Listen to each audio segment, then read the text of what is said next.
1,000 companies. He has been able to take his background and transition it into research on Planet X, and has recently compiled an awesome book with a treasure trove of information. Now, one of the cool things that David discusses with us here is instead of having to just take his word for it, he gives you coordinates on where you can actually see it for yourself.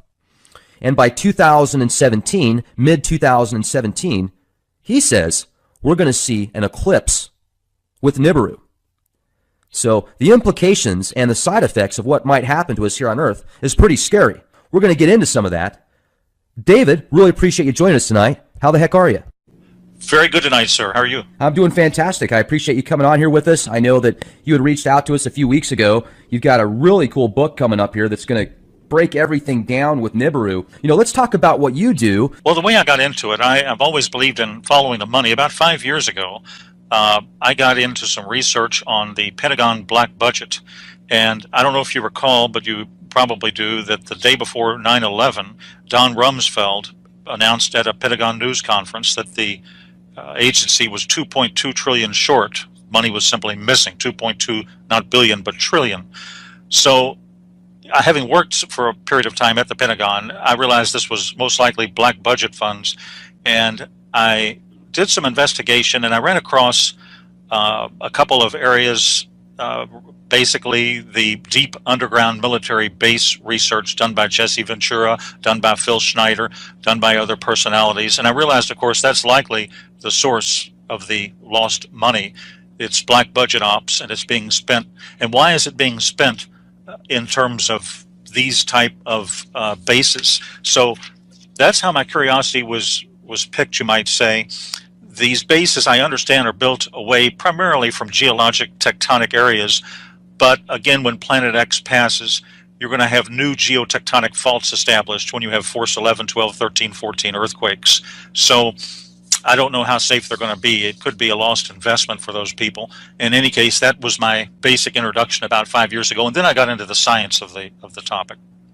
Well, and science is something that I'd really like to get into today. So, we could help the skeptics see some solid evidence to help them prepare, mentally, physically, spiritually, whatever. It sounds like it's going to be difficult in many cases to prepare for this type of event if it is as serious as many predict. Different underground bases. They've been building them for years. You can go all the way back 70 years, and they were building these things, probably even before that. So have they been spending more money since 2001 on these underground bases then? My understanding, and this is partly from Phil Schneider, I know he worked 11 years at Groom Lake, Area 51. He says the black budget varies between 0.2 trillion and 1.2 trillion per year. I'm not sure when the inception started. It was absolutely going on in the late 70s and 80s. He says a couple of dozen of these may be reasonable for protection. I agree, nuclear protection. But the question is, why do we have over 130 of these? That doesn't really make any sense unless, obviously, Planet X is absolutely a fact, which it is. Well, so, 4 years ago, I remember reading an article on Yahoo News that claimed eventually people are going to be able to look up in the sky and they're going to see what looks like a second sun, but really it's a giant sun that exploded. I think they said it was Betelgeuse or something like that. So in my mind, when I read stuff like that in the news, I think it's, the forces behind the scenes or whoever's kind of orchestrating the media, prepping people, subconsciously getting them ready for this type of event. First, it's just an explosion that looks like a sun, and then, hey, oh, it is a sun. So, do you have any physical evidence, like pictures that you can say without a shadow of a doubt, or files or white papers? Yes, I do. In fact, there's some very good videos on the internet itself that are good photographic analysis. There's one called Multiple Suns Rise Over Halifax, Nova Scotia. Those are the keywords that a person would enter on YouTube to read it or view it. And you can see the sun. And then at the 3 o'clock position, you have Planet X. To the right of Planet X, you have a separate lens flare. Now, that doesn't reflect the lens flare, of course, in the water below, but Planet X is generating its own light, and you can see its reflection, therefore, in the water below.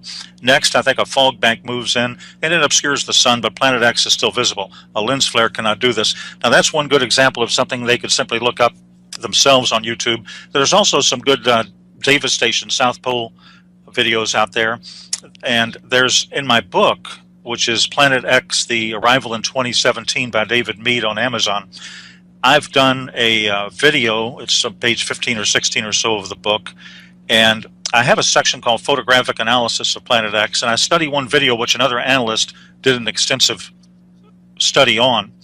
And let me just sort of explain what happened. A fellow named Glenn Vaughn on April 11th, 2015, was flying down the Pacific side of Central America. He's a professor, an ex-professor at California University. He took a 20 megapixel raw file with a Sony digital camera, and he confirmed the report by sending it in to a particular analyst for review. He took it through an aircraft window. Now, an analysis of the metadata indicated it was taken at 240 dpi, very high resolution, and the metadata further showed the date, the time, the GPS coordinates. I think it was a Sony DSC HX50V camera. In any case, using Starry Night Professional version, the video, which is referenced in my book and which is on YouTube, did a field of view analysis, and he determined Mercury is above, in other words, superior conjunction with the Sun, and the object in the field of view, therefore, is not Mercury. Mercury does not have wings, as does this object, and Mercury does not have the brightness or contrast of the unknown object. Now, the analyst also performed a gamma test on a paint program. Gamma testing shows if an object is hot or cold. Hot objects generate, of course, their own light like our Sun. A lens flare would be a cold object. They read direct light, they don't generate it. So he started with a gamma of 1, reducing it by steps. At point 10, the gamma illustrates stark differences. At point 01, he shows the hottest, brightest objects on the video. He then reduced brightness to a value, I think, of -3 in contrast to +2. The hot objects fade in together, proving they're genuine. Then he ran a luminance test to determine the intensity of the object, and he determined it was behind the Sun, not a reflection. There are actually wings on the object, which is clearly behind the Sun. Now, he stated this is deeply disturbing. The reason is the gas tails of comets follow solar winds, and they're not visible until the comet's orbit is inside of Jupiter, at which point, normally the luminosity at that point of the Sun makes the tails of the comet or the planet visible. Of course, Planet X, we all call it Planet X or Nibiru, but it is a dwarf star. It's either a red dwarf or brown dwarf star. Now, the object, which is clearly Planet X by deductive logic and process of elimination, is therefore now between Mars and Jupiter. It's not in the outer reaches of the solar system. It can clearly be seen, especially from the southern hemisphere. Now, as of April 2015, therefore, the date of that video and the analysis, Nibiru is close enough to the Sun so that the Sun's light is reflected to the tail, making it appearing like wings. And there's one other quick comment I'd make, because actually that video had two parts. The second part was a lady who lives near where I do, Sanibel Island, Florida, Melissa Huffman. Now, you can look at this video itself on YouTube. I think it has more or less gone viral, and nearly 1 million people have looked at it. And this is a 2015 video. The object is very interesting. She pans the sky and shows the object and then the moon. Now, it's clearly a planet visible just north of the Sun. Now, using stellarium and knowing the moon phases, comparing it to her video on the moon, you can go to the derived date, take away the atmosphere and the ocean, and you can determine the relationship of the stars to the horizon. So to determine the date, you basically just use moon charts, and the moon is well below the horizon on all dates after September 26, 2015. Therefore, the video was taken earlier. Now, September 2015 moon phases give us a comparable to the moon in the video. And if you look at the moon phases diagram to the actual picture of the moon, it has to have been photographed on September 23rd, 2015, based on moon phasing. Now, on that date, Mercury in stellarium is very dim, somewhat above the horizon. Also, I believe it's in a different location than the unknown object. All other planets are below the horizon. The video, therefore, conclusively and plainly shows an unidentified planet, or dwarf star, Planet X, of some significant magnitude quite clearly. So I can reach no other conclusion, and the analyst did himself, than this is a rare photo from this hemisphere of Planet X approaching us. Wow. You know, and there's also speculation now, and I hadn't heard this until about a year ago, that not only is Planet X going to come our way, this dwarf star, but also a bunch of planets with it, like it's bringing in its own solar system. Is there evidence or truth to that? Right. There's a number of videos. I'm seeing some real good ones from the South Pole Telescope, and they indicate that there are a variety of moons around this. It's basically, as you say, it's its own solar system. A lot of people don't realize this, but binary, what we've got in our solar system here, is obviously a binary twin. 76%, this is a fact, of all stars are binary twins. In fact, 16% are trinary twins. There are 3 suns, but ours has a binary companion, and it comes under the name of Planet X, Nibiru, and so forth, Nemesis. There are various names to it. But ours has a binary twin, and it's very common. It's extremely common, and it's basically what is approaching us. And apparently, from all descriptions indications, reports, insider reports, photographs, and other sources of human and signal intelligence, it contains 5 to 7 moons around it. So it's a solar system approaching our solar system, which makes it extremely dangerous. You know, and even the most recent Star Trek movie that came out, they portrayed Nibiru in this movie, and the inhabitants of the planet were primitive. You know, they were almost like Amazon-like tribal, what you would think of from many years ago. It's just interesting how they've really kind of pushed it into the media. But from the skeptic standpoint, you can go back to 2003. And in 2003, supposedly Nibiru was supposed to come by the Earth and wipe everybody out, and then it didn't happen, and then it was supposed to be 2012. And one thing that I find interesting, and I'm not a religious person, but I definitely think there's a lot of correlations in the Bible, especially if you read Revelations and things that are going on today, whether it's a playbook for these people or it's just prophecy, which it very well could be. You know, it talks about how nobody really knows the time when basically shit hits the fan. And with all of this crying wolf for 10, 20 years before something like that happens, I can see how the population can become really docile, you know, because they've heard it before so many times. So when it really does happen, it's almost like unbelievable. Right. There's a lot of disinformation out there, and you have to consider the sources of the disinformation. Obviously, I have a feeling when people join Congress nowadays, whether they join as a senator or at the lower level, that they have a visit from a higher up or from their local NSA agent pretty quick on, and they say, you know, you're going to find out some things that we don't want you to talk about. And if you don't talk about them, guess what? We're going to give you a seat in an apartment at an underground base when this all happens. And so you don't really have anything at all. You have a complete, you know, blackout of news from the so-called authorities of Washington, D.C. But again, what do you expect? You have to consider the source. Now, there's been a lot of Google and NASA cover-up, in my opinion, on this. And I'll give you an example of it real quick that might sort of answer your question and also even move us a little bit into a combination of astronomy and the Apocalypse, the book of Revelation, the last book of the Bible. So there's an object I call the Red Dragon Anomaly, which appears in the constellation Virgo. And it currently, very interestingly, mirrors the vision or biblical sign of Revelation chapter 12. Now, this is a critical, major sign. Of course, Revelation is from the highest authority, read Revelation 1. John wrote it on the Isle of Patmos about 2,000 years ago. And in it, he found out that cosmologically the sun travels the ecliptic, and every September it passes through the constellation Virgo. The moon also travels close by. Now, towards the end of September in 2017 next year, there is a precise configuration of the Revelation 12 imagery. And I've used stellarium, and I've gone back 6,000 years, and I've gone forward 1,000 years. And it's complex and involves the simultaneous interface of half a dozen astronomical variables, but it only occurs once, and that's in September of 2017, a year and a half from now. But in addition to the Revelation 12 sign as it's known, the imagery of the dragon at the feet of Virgo with the sun at the head and the moon at the feet presents itself right now, very interestingly, in Starry Night in real time. Now, this is highly unusual and extraordinary. The Red Dragon of Revelation 12 may well be, and I believe rather obviously is, Planet X, as is referred to in an earlier chapter of Revelation, I think Revelation chapter 8, in a similar manner. A colleague of mine at the university, one university in the western U.S., brought up a very interesting point, perhaps to cover up to my intention. Here it is. Basically, he said, the areas of the Dragon anomaly have been covered or patched up by Google Sky in the past.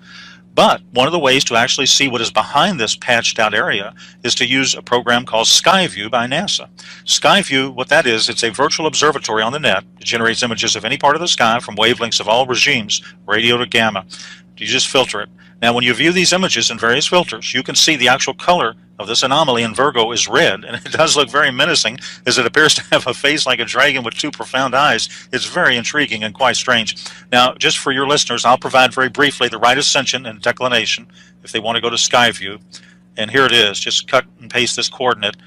Here's the right ascension, 13 hours, 50 minutes, 44 seconds. Here's the declination, and that would be minus 8 hours, 13 minutes and 59.7 seconds. So right ascension is the celestial equivalent of longitude, and in the sky latitude is called declination. So you just enter those coordinates, and then on Skyview you just choose the Iris 100 micron telescope setting, and there you are. You've never seen an object quite like this one. Now, the sign itself might be a sweeping parenthetic of that entire biblical 70th week of Daniel, which is a key to solving the most complex cryptogram in existence, the Book of the Apocalypse. As to what it is, the astronomical scientific community, I think, is keeping a very low profile. And the question is, why did they ever cover it up to begin with? Well, and not only that, if we could get into some of the more scientific stuff as well that you talked about, that you put together, is in your opinion, the Great Flood that's talked about and has been talked about all over the world in other mythos as well. Do you feel that was caused by this orbital, from Nibiru coming back many years ago, getting close to the Earth and caused some type of giant tidal waves and stuff and earthquakes? Well, it indeed could have. I'm not positive of the exact date in biblical history of Noah's flood. I think it was close to 4,000 years ago, might have been a little bit more. Very good question. Now, in fact, what that question leads us into is the main item we have historically in terms of archaeology to help us relate on a scientific basis to a prior pole shift by the Earth is something called the Nebra sky disk. Now, this is a 12-inch bronze disk, the Nebra sky disk. It may be the key to determining the last recorded time in history that Planet X actually flew by the Earth. The disk is bronze. It's inlaid with gold. It was found near Europe's oldest observatory in Gossig, Germany. Now, the story of the disk is quite unconventional. It was found, I think, in 1999, by German treasure hunters, and they were using metal detectors inside an ancient forest. However, German law dictates that all such relics are state property. So instead of turning it in, they attempted to sell it on the international market a couple of years later in 2002. Now, working for the Swiss government, an archaeologist named Harold Meller, I believe, posed as a straw buyer. The disc was seized by authorities, and then it was analyzed. Now, what it contains symbols including the sun, the moon, the constellations, I think, of Pleiades, Capricorn, Piraeus, and Gemini. Now, the disc reflects the sun in the position of a solar eclipse. What is causing the eclipse? Well, it's not the moon, which is on the opposite side of where it should be located. So I think the best deductive logic is that an unknown near-Earth object is causing the eclipse. Now, this 32-centimeter disk weighs about 2 kilograms. Again, it's decorated with gold leaf symbols, and the gold leaf symbols also reflect 4 planets: Venus, Mars, I believe Jupiter, and Mercury. Now, using modern-day astronomical software, you can plot the actual day and hour the disk was produced, and the result is very precise. It was produced at April 6, 1810, BCE at 8:30 a.m. The disk was thus created during the Bronze Age, which is 3,826 years ago. Now, there's a curved bar at the bottom of the riverbank, the Saal River, which still currently exists. Much of the disk's current coloration is green due to a tarnishing effect. And the discovery site is a prehistoric enclosure in the Ziegelrodes Forest, known by the name of Mittelberg or Central Hill, 60 kilometers, I believe, west of Leipzig. Now, the treasure hunters stated it was found within a pit in the forest near the ancient Gothic observatory. Now, here's something extremely interesting. Upon examination, the disk reflects the constellation Orion at the very bottom. Orion should not have been observable from that location in Germany at that time. The nearest location, in fact, from which the constellation Orion, could have been observed is Luxor, Egypt. That adds to the mystery. The only logical conclusion is that this 26 to 30 degree difference is accounted for by simultaneous pole shift. So this mystery-shrouded sky disk of Nebra is an advanced astronomical clock. It's a compendium of knowledge. And I think it gives us the best proof of the existence and passage of Planet X in the ancient world. So the purpose of the sky disk is really no longer a matter of speculation. I believe, and others believe, it's the oldest visual representation of the sky in existence, and it postulates and proves the approach of a near-Earth object causing the daytime eclipse, as well as causing a major pole shift that has just occurred, and that was 3,826 years ago. And have you heard of the Sumerian tablets? Yes, I have. They were analyzed by a fellow named Zechariah Sitchin, who wrote a book called The 12th Planet back around 1975, I believe it was. And the stuff he talks about in his books as well, when he deciphers the tablets or translates them, he talks about Planet X and Nibiru, the winged destroyer, and basically a 3,600-year orbital pattern, or orbital cycle. So it's been talked about for forever, basically. Previous generations, and it sounds to me like we're getting pretty close to where if you've got a pretty good telescope and you know where to look, you can go outside, look up in the sky, and you can see it for yourself. That is correct. Now, when it was first observed, however, back in the 80s, because it's so close now, it's different. When it was first observed, probably the first time it was actually observed, it was observed in the infrared spectrum in 1983 by a orbiting Earth satellite telescope called the Infrared Astronomical Satellite. And this is when all those articles appeared in the Washington Post and the New York Times and so forth.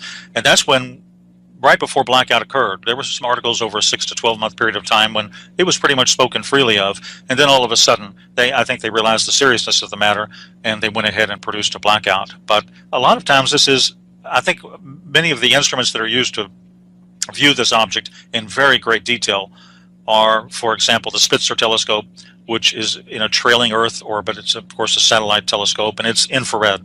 And the Vatican, they've got their telescope, and that's infrared also. That's in Mount Graham in southeastern Arizona on the top of a 10,000-foot mountain. It has several names to it. One code name, they've actually got several telescopes there. They've got a radio telescope. They're listening for extraterrestrial intelligence. And then they've got the VATT telescope, and then they're also joint venturing a project that they strangely have codenamed, of all names, Lucifer. And right. This is can you believe it? Oh, yeah. I mean, it doesn't. Right now, to the world we live in, it's to be expected. Well, it's unbelievable.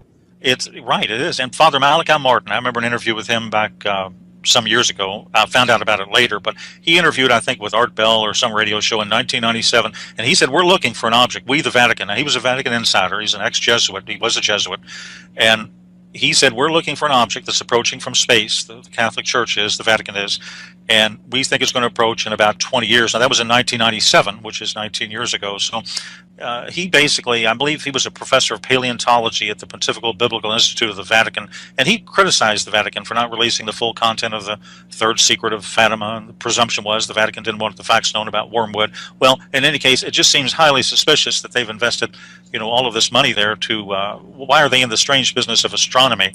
Why do they have this large binocular telescope on Mount Graham? It's a near-infrared telescope.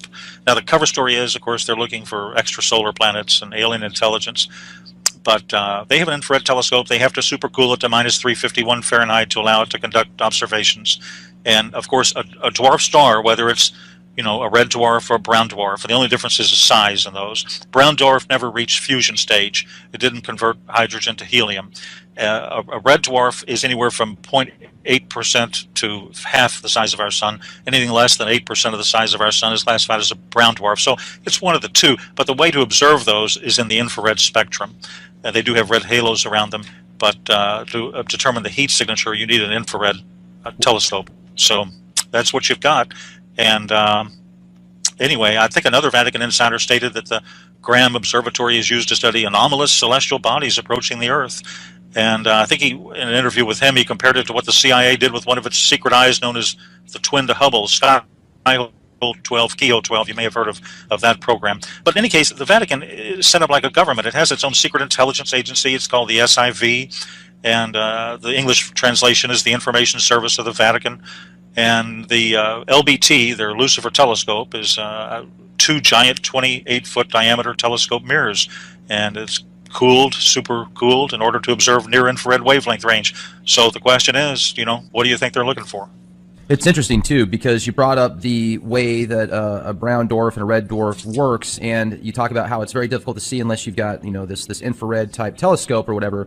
And I've seen so many different pictures of what could be Nibiru or some type of other anomaly, but there's a few pictures I'm thinking of in particular. And the last show I did on Nibiru a few weeks ago with a gentleman by the name of Bob Evans, he's got probably about 1,000 different pictures that he's been given from people all over the world. But a lot of them I look at and I say, yeah, that might be lens flare. I don't know what that is. But a few of them in particular that he showed, a couple of them that I'm thinking of in specific, and I'll pull these up here in a moment if I can find them. They were like, it was in Italy, and it was just this giant red circular mass. And it almost looks like, okay, well, is that the sun, but somebody used some type of filtering software to make it look like that big giant red mass? But it sounds to me like Nibiru, possibly. Right. I know the individual you're referring to, and he is a superb investigator with an excellent reputation and track record. So I would guess that, as you say, most of his photographs are quite genuine. And I think we've had the best photographs since about 2010, 2011. We've had superb photographs and videos in 2015. It's getting larger. I think a fellow named... Yeah, it's huge. I mean, these pictures, David, I'm telling you, it takes up half the sky in that particular area of the picture. I mean, it's mind-boggling. Yes, there was a series of still photographs taken between, I believe, 2011 and 2014 by a certain analyst who had access to a webcam at the top of a volcano in Central America. Perhaps it was Costa Rica. And I looked at an analysis of that those still photos. And if you look at the field of view and if you state the pixel size at each year, 2010, 2011, up through 2014, in the same field of view, it gets amazingly larger. So obviously, in my opinion, the object is approaching us quite quickly. You're saying that you think it's right now in between Jupiter and Mars. Right, absolutely. And I believe, getting to one of the main points of my book for just a moment, not only is there a lot of scientific evidence, and again, you look at the circumstantial evidence, you look at these deep underground bunkers and the missing money and all of these things that don't make any sense unless you use a philosophical principle called Occam's razor. The simplest solution is the most reasonable and is the one you should use. Now, getting back for just 1 second, maybe I can even talk a little bit about John's very apparent description in Revelation 12. It's a very precise celestial event that he talks about. Now, I talked about one particular object, but I didn't really talk too much about what's called the Revelation 12 sign. And in the Revelation chapter 12, if you read the first 4 verses, you'll notice those are very specific visual descriptions that are not referenced again. And it's interesting to note that to an observer on Earth, they will not be able to see this formation. On September 23rd, 2017, you won't be able to see it because the sun's brightness will clothe the entire constellation during the day, and the moon will, I think, only be illuminated about 11%. So it's a pure, specific astronomical indication. And if you look at Revelation 12, 1 and 3, the word wonder or sign is used to describe what John saw. Now, in the Greek, this has the idea of an indication. So it appears that they are based on literal visual events that the author of the Apocalypse, John, saw in the heavens or the sky as an indication of what was going on in the larger scheme of things. Now, that date itself is what I call a time marker or a key to a cryptogram. It is not the final key, in my opinion. It's only a preliminary key. That's not the date, in my opinion, when you're going to see Planet X in the sky. You're going to see it at the last possible minute, and I believe I know at least the month, but maybe not the week, but I do know the month when that will most likely probably occur. And again, the analysis comes from Revelation chapter 12. And the September 23rd celestial sign of the woman in the constellation Virgo, as I mentioned, has never happened before and will never happen again. Jupiter has to move in several directions in retrograde and so forth for a period of about 400 days in a part of that constellation to fulfill that exact astronomical requirement. And that, in conjunction with the 12 stars at the top of the woman's head and the moon at her feet and the sun and so forth, these things do not occur in exact sequence except in the month of September of 2017. So again, I would call that some sort of cryptographic key that we need to proceed from. Now, remember this, the blue daytime sky is going to hide Planet X until it eclipses the sun. But there is going to be a full disk solar eclipse right after September 23rd, 2017. This occurs, if you look at moon charts, on October 5th, 2017. And what happens, of course, during a full disk solar eclipse is the sky turns black, and that will reveal at that point, that week, in my opinion, the week of October 5th to 12th, if the book of Revelation is true, because this ties in perfectly with it, that could well be the exact month that we can first see it with the naked eye. So, in my opinion, combined with a predictive computer-generated astronomical model, the Bible, the book of Revelation, the Apocalypse, tells us that the red dragon, or Planet X, or Nibiru, appears after September 23rd, 17, but it has to appear before October 11th, 2017. At that date, October 11th, 2017, the sign in Virgo, the woman Virgo, will no longer be, quote, pregnant. Then the red dragon or Planet X therefore must make it an appearance before October 11th. So that seems to be a cutoff date. Jupiter, which is known as the planet or the star of the Messiah, exits Virgo, the Virgin, on October 11th after having spent, I believe, 301 days or about 42 weeks in the, quote, womb region of that constellation. And again, after that point, the woman will no longer be pregnant. So that gives us a very narrow window, just to use the book of Revelation or the Apocalypse as sort of an intel briefing. And the great sign of the woman is described in Revelation 12, 1 to 2, forms and lasts for a few hours. And according, again, to astronomical models, this sign has never before occurred in human history. It will occur once on September 23rd, 27. It will never occur again. And I believe it places us right at the time frame from that analysis of the Planet X approach to the Earth. So I believe this is something very interesting that's covered in a lot of detail in the book. And I believe, though, if I'm not mistaken, the individual you just referenced, Bob, I believe he also believes that 2017 is highly likely. That's what he said in the interview. And, he also correlated a lot of revelations and stuff. And it sounds to me like you've definitely done your homework. Are you a religious person? Well, I would say yes. Okay. But I never really studied the Book of Revelation. Okay. Until a few years ago, until I got into Planet X. First of all, it didn't make any sense to me. I've glanced at it once or twice, but it didn't seem to solve, as you would say in cryptography.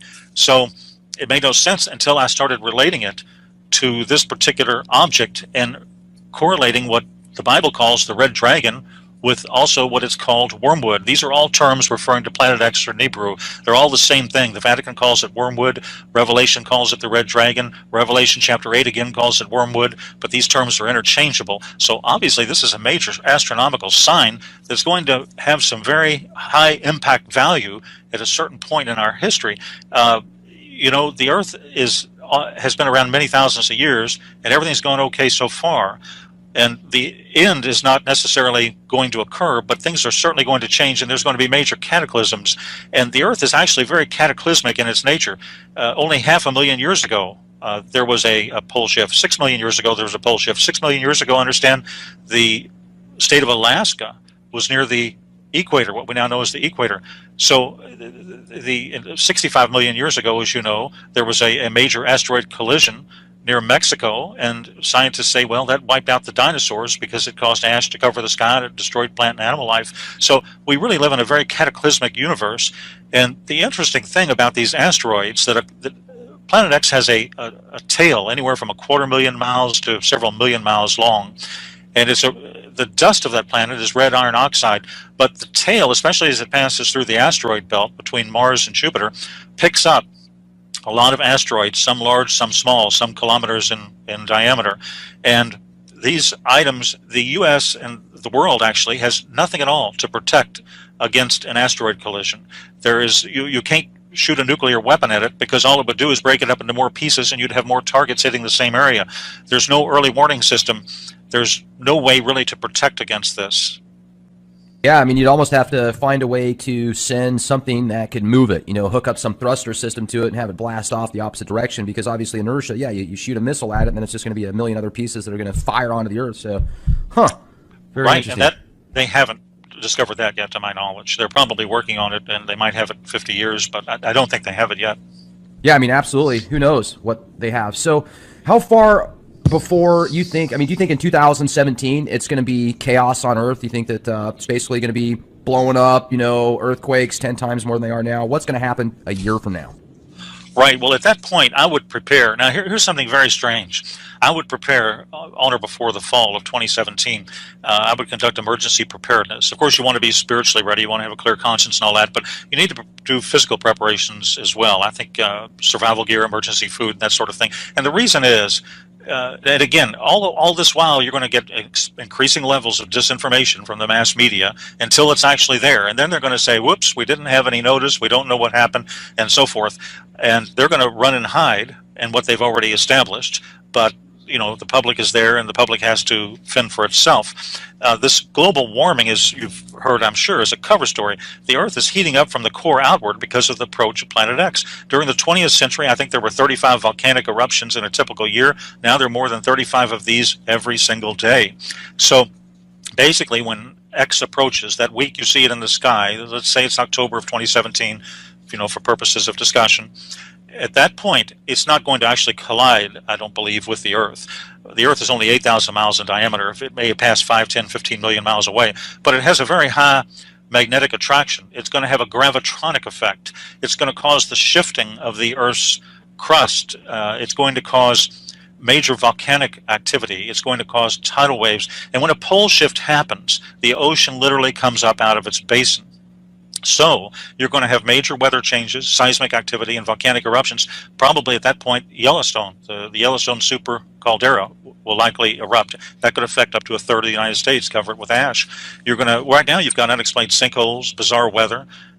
So we've seen these core changes, and of course the cover story, the legend that we're given by Al Gore and those types is global warming. Well, of course that's just a total story, and it makes absolutely no logical or deductive sense. Well, let me jump in here for a second. I'm glad you brought that up because you can clearly tell a difference now with how hot the sun is. I mean, even if you look at the same temperature, 75 degrees now versus 75 degrees 10 years ago, although it's the same temperature, the sun on your skin even, there's just more heat there. It's almost like the atmosphere has become depleted. It's thinner now, so more of that radiation is actually hitting your skin. And I've got proof of that because I have a radiation detector built into my watch. I mean, it's a high-end military-grade watch. You can pick one up at MTM Special Ops, and everywhere I go, I can see what the radiation levels are. And just over the past 3 years, they've literally doubled in my area out here in San Antonio, Texas. So it's very interesting. I'm wondering if the chemtrails might have something to do with that. But the sun also seems more extreme now. So, what is your thoughts on that? Good points. Very good points. Let me comment on the EMP, and let me comment on the sun. First of all, actually, if you go to the book of Revelation, the Revelation indicates that the sun is going to be hotter at that time frame. Now, the EMP effect, Planet X has a massive tail. It's fantastically charged. It's magnetic. The tail has moons and rocks in it. Now, this can down aircraft and satellite when it passes. It can affect the electrical grid. Now, of course, NASA, JPL, and the other disinformation sources ignore this data. But here are the facts. The Earth has a nickel and iron core. Now, this generates its magnetic field. However, the magnetosphere has large holes in it. The magnetosphere is a static shield. Now, under routine solar conditions, it protects the Earth from coronal mass ejections. But when Planet X arrives, we're no longer under routine solar conditions. Now, you look at Air France, for example. I think that was back in 2009, Air France 447.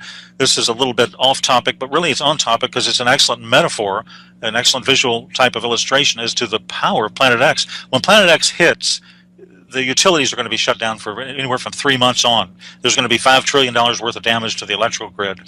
But let's go back to Air France 447 back in 2009 to give you an example. There have been people that have postulated, and these are very intelligent people, and it's just a theory, but they have postulated that disappeared over the mid-Atlantic range, right in the middle of the ocean. Now, that's involved with the Earth's earthquakes. The EMP between the mid-Atlantic range and Planet X could have caused its destruction. And the same thing with Malaysian flight, ME370. It may have flown into an EMP pulse. The flight path was highly irregular. That's indirect evidence. And this occurs when the North Pole of Planet X is pointed directly at the Earth during its approach. Magnetrons and electrons burned out through an EMP event. I think the cell phones of the passengers as well burned out. So none of the theories really answer in terms of those aircraft. All the questions are fully explained what happened that day, but it could be an indirect effect of the approach of Planet X. Now, also, you mentioned these chemtrails. Now, there's a site, I just became aware of it recently, called Geoengineering Watch. I think Dane... Yeah, great guy. Oh, you know him? Okay. Yeah, I've talked to him before. Oh, you've talked to him. Excellent. Well, you've probably heard the key phrase, indigo's skyfold, and so forth, and I understand that contrails dissipate quickly, but not chemtrails. And I always, tell people, in terms of NSA, nothing is as it appears to be. Always consider the source and their agenda. You look at Ted Gunderson, that former FBI chief, and he said Congress should be investigating these chemtrails. And yeah, that was back in '97. That he actually came out and talked to Congress about it. Weather wars, chemtrails, everything. Really, I didn't keep up too much with the chemtrails controversy, but it's likely what? Strontium, aluminum oxide, and so forth? Barium salts, all sorts of other nanoparticulates. They were putting GMO, Ebola virus crap in there. I mean, it just depends on the day and the time and the location. But I do got to bring this up, too, because I've noticed for the past several days, the skies have been chemtrail free. At least if they were doing it at nighttime when you couldn't see it because you didn't have the haze, you didn't see those nanoparticulates falling from the skies when they do the heavy chemtrail spray, and you can see with your polarized sunglasses on. So I'm wondering why, and I'm wondering if the chemtrails that they do have a part of trying to block out Nibiru if it's visible to the naked eye sometimes.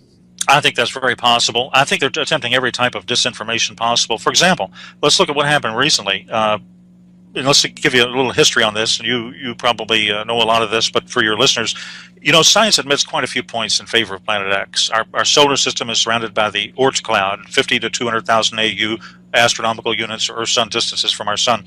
And if our sun is part of a binary system, which it is, and you have a common center of mass, this can disturb the Oort cloud and send comets or whatever toward us.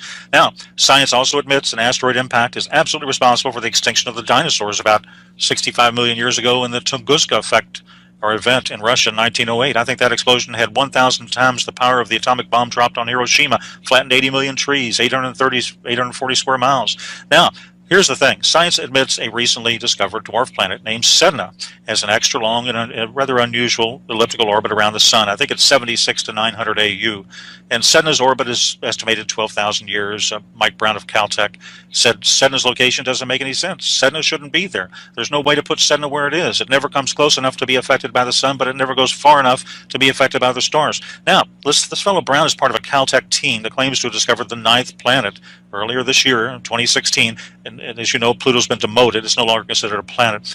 But Brown's calculations suggest Nemesis, or the ninth planet, whatever they want to call it, is 10 times the mass of Earth. Now, science also knows, as I mentioned, that binary star systems are very common in our galaxy, and red dwarfs are very common. They're the most common type of star in the galaxy. So the existence of Planet X, the Planet X system, is therefore quite in line with the current knowledge base.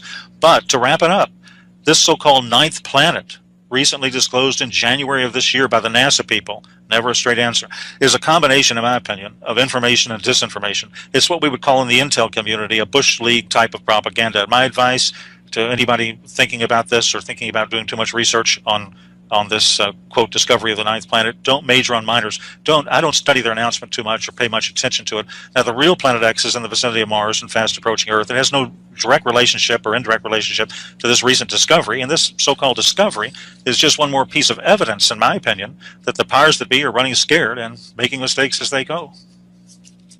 Well, certainly making mistakes as they go sounds like a common theme for them. You know, and also you look at so much today as far as pollution and, you know, just the fracking that's going on around the world right now. There's so much oil that's available. They're running out of space to put it. And if those things go, you know, those fracking systems, and like, let's look at LA, for example, all the methane that's getting leaked out there. There's just this huge emergency. It's not really being talked about much now. It was a few weeks ago, but now it's hush hush. You know, who knows how many people are going to be affected by that. You've got these nuclear reactors next to fault lines. I think there's 55 nuclear reactors next to the Madrid fault line alone. You've got, right, you know, the San Andreas fault line, and you look at Fukushima and what happened out there and how much pollution to the environment from these nuclear active particulates that are just all over the place now. And I wonder what's going to happen, like you said, if there's just this giant blackout and if power isn't available to these nuclear facilities, or if there's an earthquake and some of these reactors get affected by it. How are they going to keep the rods cool? What happens if Carlsbad, New Mexico, where they've got just tons and tons of nuclear waste there? What happens if something goes out there? You know, what's next? How do people protect themselves? Do they even want to be protected, or would they be better off just dying quickly? Well, very good points. You know, there's the fellow I'm sure you've heard of, J.R. Moore, the radio show, and he's interviewed some U.S. Navy veterans, and they were told the end results of all this, but they really weren't told the why of it, and he was told it on a discrete basis. You may have seen the U.S. Navy map of future America where the coasts are flooded and so forth.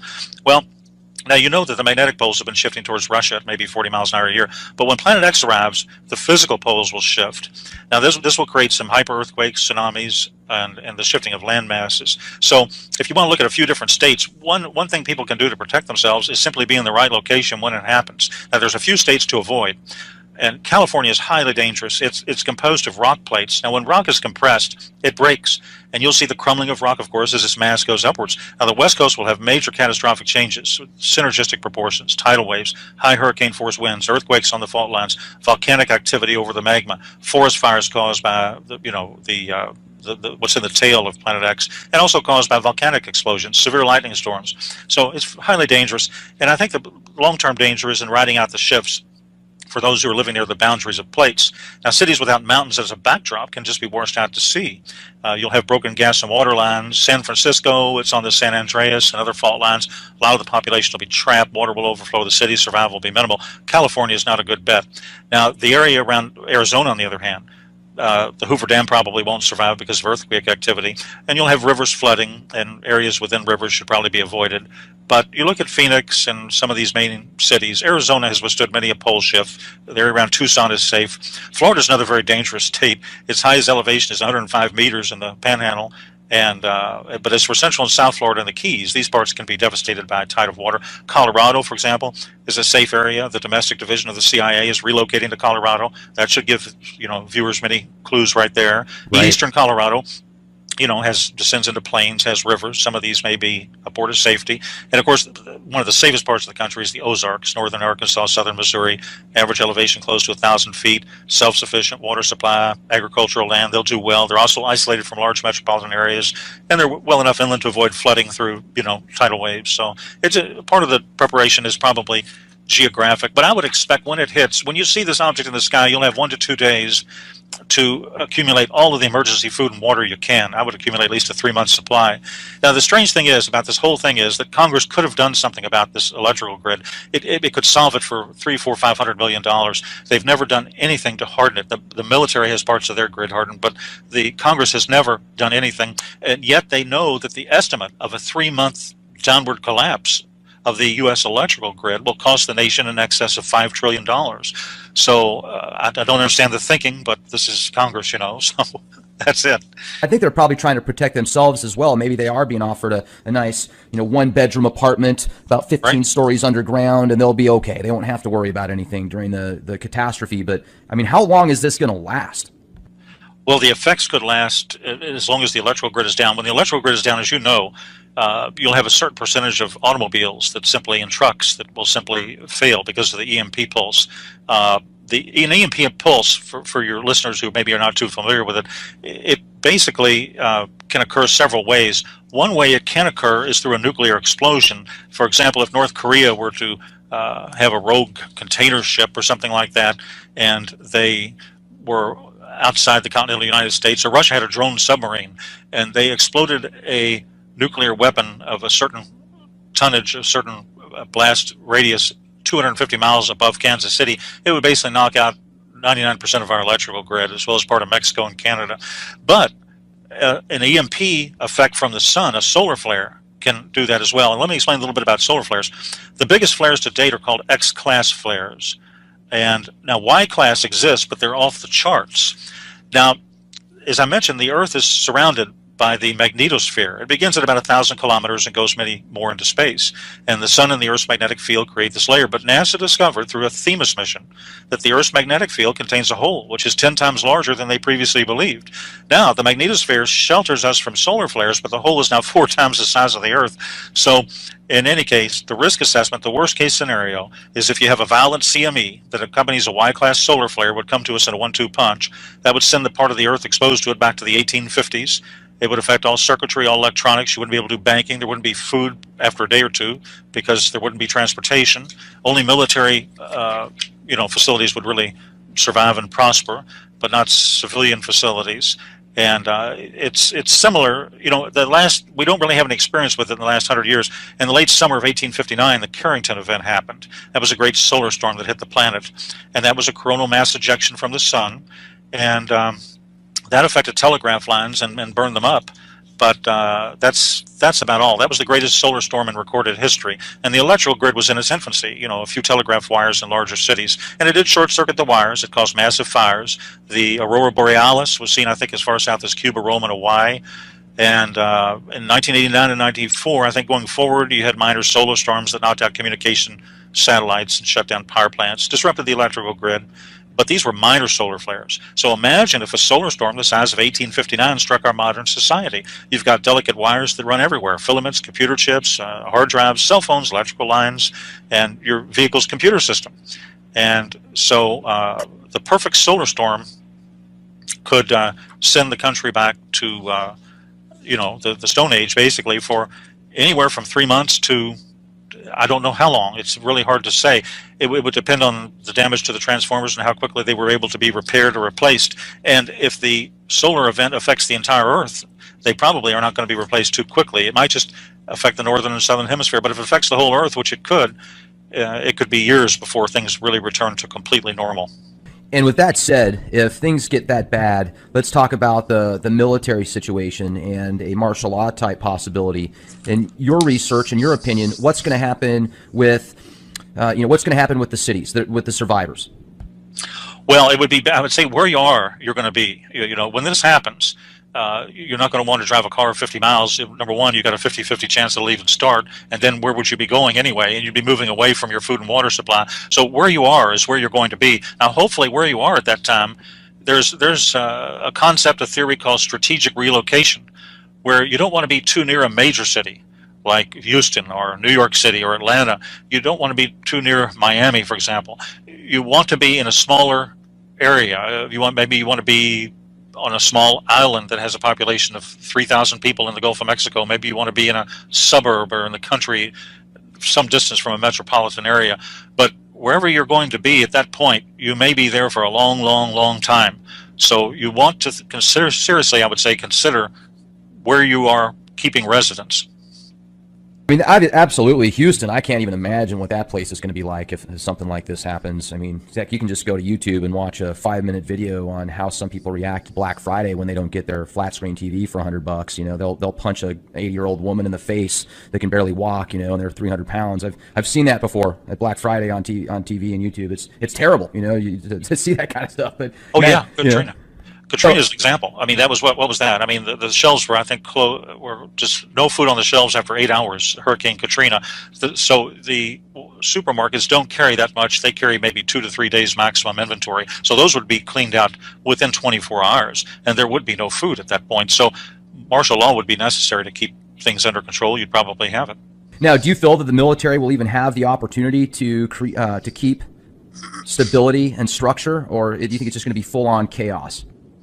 I would imagine the large cities complete chaos because the military is going to be hampered in terms of any type of rescue operations. And, you know, it's strange. Russia and China might have a better chance at this than we do because Russia has over 10,000, in my knowledge. They have over 10,000 of these shelters, and they have some of them that are built into the sides of mountains that are 250,000 capacity. China has such large underground structures that they keep entire submarines and jet aircraft stored inside the structures themselves. So some of these other countries seem to be a little more prepared, I think, than we are. We have supposedly prepared for the elite. We have got these deep underground military bases, but the normal populace has not been really given any information, and they haven't been, not only have they not been told anything, but nothing's been done in terms of preparation for them. I'm trying to remember that website that's out there. It's a statistic website that a lot of military corporations, Fortune 500 companies, etc., will use their statistics, and they have different statistics at different years of the populations around the world and each country and province, etc. America, in I think it was 2028 or 2029, they calculated that the population was going to be something like 17 million. That's a very interesting concept, and that's one of the few concepts I really have not researched and I don't have a knowledge base on. So you may know more about that than I do at this point. Well, and if that's true, you know, if they are expecting there to be, if there's these think tanks out there that are in the know, they're expecting there to be approximately 17 million people in North America 11 years from now, and what you're talking about, and if our country isn't prepared except for the elite and these other countries do have more preparedness and structures, then that makes more sense with what you're talking about. Yeah, exactly. So again, I think one way people can prepare is to simply read a book, read the product of years of research, read my book, read somebody else's book, go to the right web pages, do your own research, do your own thinking, use your head, but you do need research, and to accumulate the type of research you can find in professionally written books can take 1 or 2 years. It might be easier just simply to buy a book. So I would highly recommend people educate themselves, understand the whole picture, and probably take action at that point. You know, you were really into forensics, and I was just wondering if you could talk to us a little bit more about that and what you did, because you can tell you're very well versed.